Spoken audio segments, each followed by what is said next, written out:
Asia cup ಗೆದ್ದ ವೀರರಿಗೆ ಅದ್ದೂರಿ ಸ್ವಾಗತ ಸಿಕ್ಕಿದೆ. ಹೈದರಾಬಾದ್ಗೆ ಬಂದಿಳಿದಿರುವಂತಹ Tilak Varma final match winner ತಿಲಕ್ಗೆ ಭರ್ಜರಿ ವೆಲ್ಕಮ್ ಸಿಕ್ಕಿದೆ. ಹೂಗುಚ್ಛ ನೀಡಿ ಸ್ವಾಗತಿಸಿರುವಂತಹ ಅಭಿಮಾನಿಗಳು.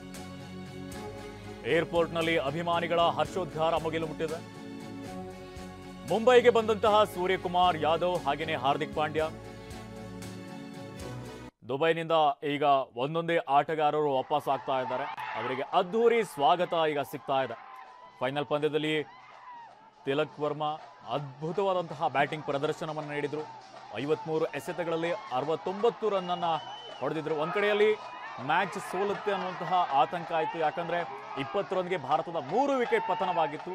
ತದನಂತರದಲ್ಲಿ ಸಂಜು ಸ್ಯಾಮ್ಸನ್ ಜೊತೆಗೂಡಿ ಅದ್ಭುತವಾದಂತಹ ಪಾರ್ಟ್ನರ್ಶಿಪ್ ಅನ್ನ ಮಾಡಿ ಈ ಒಂದು ಪಂದ್ಯದ ಗತಿಯನ್ನ ಬದಲಿಸಿ ವಿನ್ನರ್ ಆಗಿ ಹೊರಹೊಮ್ಮಿದ್ದಾರೆ. ಇನ್ನೊಂದು ಕಡೆಯಲ್ಲಿ ಭಾರತ ತಂಡ ಇಡೀ ಏಷ್ಯಾ ಕಪ್ನಲ್ಲಿ ಸೋಲಿಲ್ಲದ ಸರದಾರನಾಗಿ ಹೊರಹೊಮ್ಮಿರುವಂಥದ್ದು. ಎಲ್ಲ ಪಂದ್ಯಗಳನ್ನು ಕೂಡ ಗೆದ್ದು ಬೀಗಿದೆ. ಈಗ ಆಟಗಾರರಿಗೆ ಅದ್ದೂರಿ ಸ್ವಾಗತ ಸಿಗ್ತಾ ಇದೆ.